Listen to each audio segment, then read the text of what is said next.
બાપુએ સુંદર વાત કરી કે અંબામાં બહુ ભાવિક હતા. હું ગયા આવું ને આટલા ઇલાકામાં કોમ કરતો હતો અંબામાં હાલ આવે તો અમને પગે પણ પડી જતા. એટલે એમનો ભાવ બહુ સારો હતો અને ભક્તિ પણ અમારી એવી આટલા ઇલાકામાં ફાલી ફૂલી પણ એવી હતી હો. પણ આ તો સમયને સાવધાન રહેશે ક્યારે શું થશે કેને ખબર. આવરણ આવી જાય છે. બાપુએ સુંદર વાત કરી કે વાવેતર કરે એટલે સાઈડમાં બીજું ઉગી જાય એટલે પછી પેલું મેન વાવેતર કર્યું એટલું ઢંકાઈ જાય. એટલે થોડું જાગૃત રહેવાની જરૂર છે. વિશેષમાં બોલો સદગુરુ મહારાજ કી જય. તો પરમ તત્વને પૂજીએ સેવીએ સુકરિત સાર સાર સ્વરૂપે સતગુરુ વંદિયે વારંવાર. તો ધ્યાન મૂલમ ગુરુ મૂર્તિ પૂજા મૂલમ ગુરુ પદ મંત્ર મૂલમ ગુરુ વાક્ય હે મોક્ષ મૂલમ ગુરુ કૃપા. સદગુરુ મહારાજની જય. બાપુએ આપણને સત્સંગ તો ભરપૂર આપ્યો છે પણ વિશેષમાં સુંદર વાત કરી કે આ મનુષ્ય દેહ આપણને આવો ભગવાને આગળ એમને બાપુ વાત કરી કે આ કેટલું સુંદર આપણને શરીર પરમાત્માએ આપ્યું છે. હર કોઈ આ શ્વાસ આદિ ક્રિયા જે કોઈ એ બધા મોઢેથી નાકેથી જ કરે છે. પશુ પક્ષી એ જ કરે છે. પણ પરમાત્માએ આપણા માટે એક વિશેષ આપણને કૃપા કરી છે. તો આપણે ભજન કરવું તો કરી શકશે, આપણે રામનું નામ લેવું તો લઈ શકશે, આપણે શું ખાવું તો ખાઈ શકશે.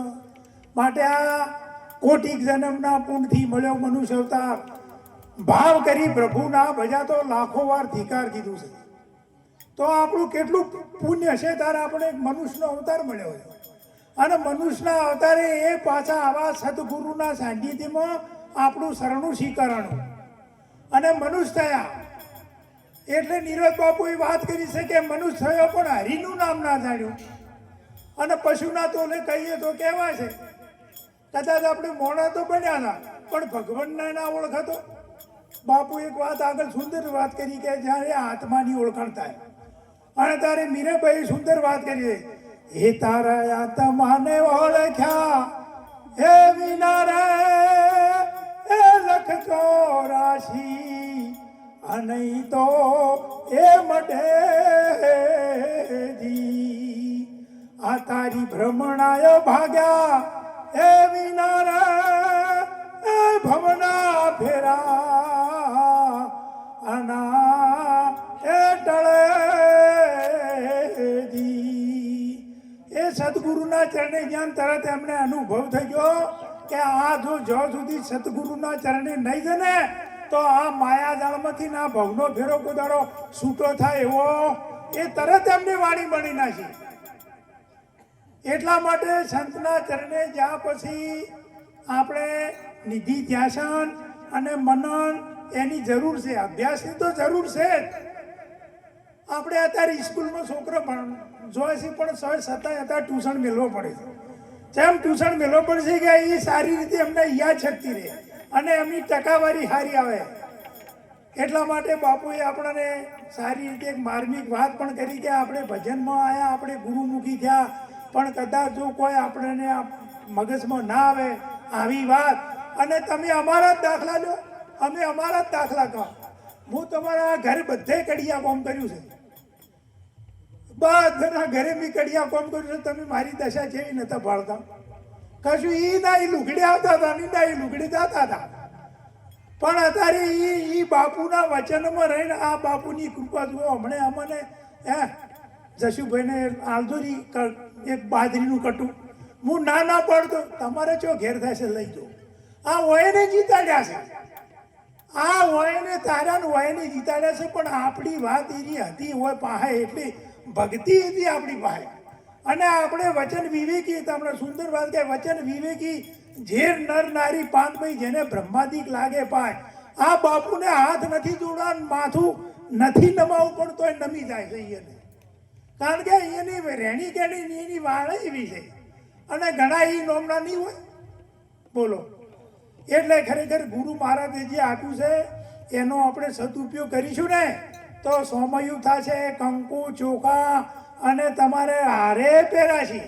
પણ ગુરુ મહારાજે જે આલ્યું છે ને એના માથે જો થોડું ઘણું કર્યું ને તો હશે એ દબાઈ જશે.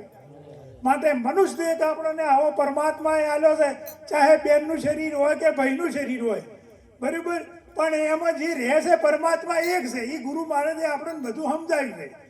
અને ધન ધન રે ગુરુજી ઘેર આવ્યા છે, સુખ સંપત ને સેવક ના દાતા, જે જોવા એ લાયા છે.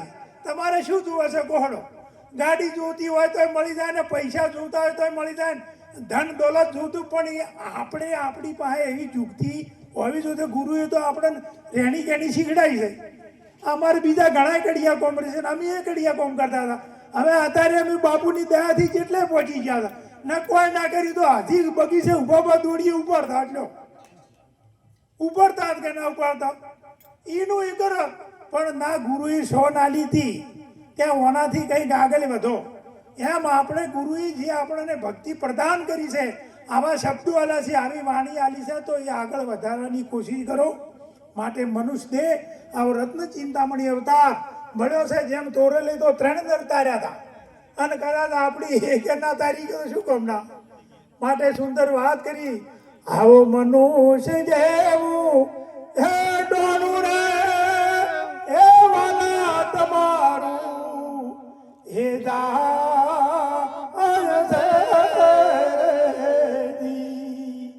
અને મન ખો તારો એ નહીં આવે એ વારમ એ વાર રે. આવા મનુષ્ય જેવું એ ડોળું ને વાલીના તમારું એ જો ને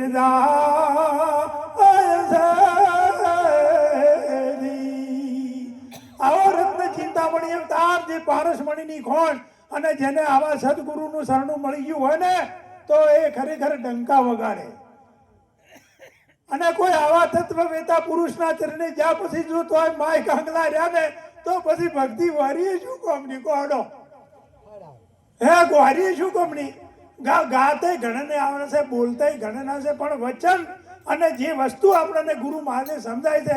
અમારે આ રમેશભાઈ ટૂંક સમયમાં કહું છું, અમે આટલા સમય પણ ટૂંક સમયમાં હું તો એમને વંદન કરું છું કે 24 કલાક રચા પચા બોલો અને હાલ એ એવું જો મહાપુરુષ બોલે એવી રીતે બોલે. એટલી તો ગુરુની સેવા પણ કરી.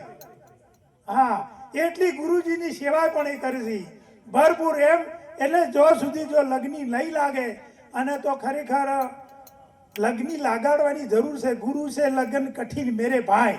ગુરુ છે જો પ્રીતિ થઈ જાય ને તો પછી આનંદ આનંદ છે. માટે આજનો યોગ અમારે અંબામાની નિર્વાણ તિથિ નિમિત્તે અમારે નટવરભાઈ અને એમના સહકુટુંબી મળી અને અમારે ભેરસીભાઈ અને નાનજીભાઈ ને બધાની મળી અને આ જે કાર્ય રચ્યું એમાં બાપુને પગલાં કરાયા અને અમને પણ આ દર્શનનો લાભ આપ્યો.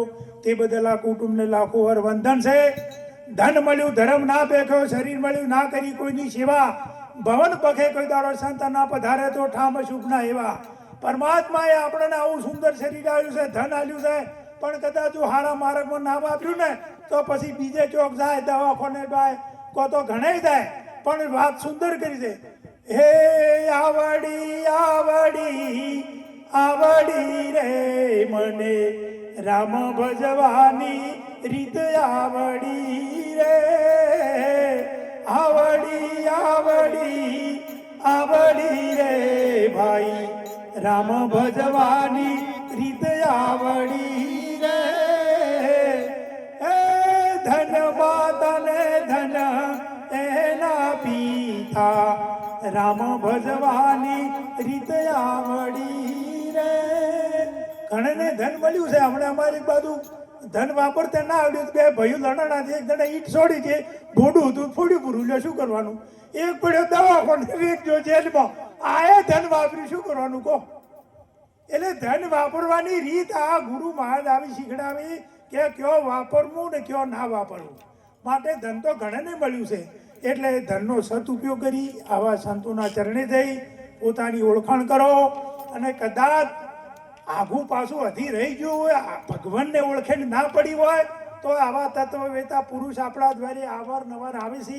તો આપણે કોઈ નોના ના થઈ જાય, પૂછીએ ને પાછા અહમ મૂકીને અમર વરને પામીએ.